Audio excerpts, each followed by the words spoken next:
Over the last 4 months, we have seen a plethora of virtual choirs popping up.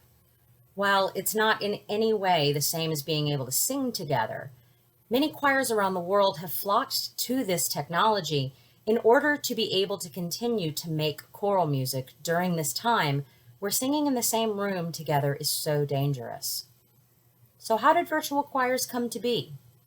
Well, I became aware of them sometime in 2009 or 2010 when the composer Eric Whitacre created an internet phenomenon by having 185 singers from around the world record themselves singing to his Lux Arumque. Since then, he has done 5 other virtual choirs, each growing in number as singers from around the globe flocked to this unique way of singing together. His second virtual choir premiered in 2011, and it was a performance of his piece, Sleep, featuring 1,999 singers from 58 countries. The story behind this piece is quite interesting, and I'd like to share his words about it here. In the winter of 1999, I was contacted by Miss Julia Armstrong, a lawyer and a professional mezzo-soprano living in Austin, Texas. She wanted to commission a choral work from me that would be premiered by the Austin Pro Chorus, a terrific chorus in which she regularly performed. The circumstances around the commission were certainly memorable. She wanted to commission the piece in memory of her parents, who had died within weeks of each other after more than 50 years of marriage. And she wanted me to set her favorite poem, Robert Frost's immortal Stopping by Woods on a Snowy Evening. I was deeply moved by her spirit and her request, and I agreed to take the commission. I took my time with the piece, crafting it note by note until I felt that it was exactly the way I wanted it. The poem is perfect, truly a gem, and my general approach was to try to get out of the way of the words and let them work their magic. We premiered the piece in Austin, October 2000, and the piece was well received. Renee Clausen gave it a glorious performance at the ACDA National Convention in the spring of 2001, and soon after, I began receiving letters, emails, and phone calls from conductors trying to get a hold of the work. And here was my tragic mistake. I never secured permission to use the poem. Robert Frost's poetry has been under tight control from his estate since his death, and until a few years ago, only Randall Thompson had been given permission to set his poetry. In 1997, out of the blue, the estate released a number of titles, and at least 20 composers set and published Stopping by Woods on a Snowy Evening for chorus. When I looked online and saw all of these new and different settings, I naturally and naively assumed that it was open to anyone.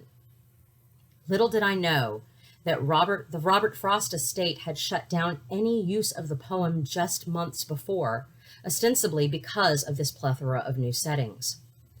After a long legal battle, many letters, many representatives, the estate of Robert Frost and their publisher, Henry Holt Incorporated, sternly and formally forbid me from using the poem for publication or performance until the poem became public domain in 2038. I was crushed. The piece was dead and would sit under my bed for the next 37 years because of some ridiculous ruling by heirs and lawyers. After many discussions with my wife, I decided that I would ask my friend and brilliant poet, Charles Anthony Silvestri, to set new words to the music I had already written. This was an enormous task because I was asking him not only to write a poem that had the exact structure of the Frost, but that would even incorporate key words from Stopping, like sleep. Tony wrote an absolutely exquisite poem, finding a completely different but equally beautiful message in the music I had already written. I actually prefer Tony's poem now. So today, I would like to share with you both the Robert Frost poem and the Eric Whitacre composition. I hope both touch your hearts in the way that they touch mine. Stopping by Woods on a Snowy Evening by Robert Frost. Whose woods these are, I think I know. His house is in the village, though. He will not see me stopping here to watch his woods fill up with snow. My little horse must think it queer to stop without a farmhouse near. Between the woods and frozen lake, the darkest evening of the year. He gives his harness bells a shake to ask if there is some mistake. The only other sound, the sweep of easy wind and downy flake. The woods are lovely, dark and deep, but I have promises to keep and miles to go before I sleep, and miles to go before I sleep.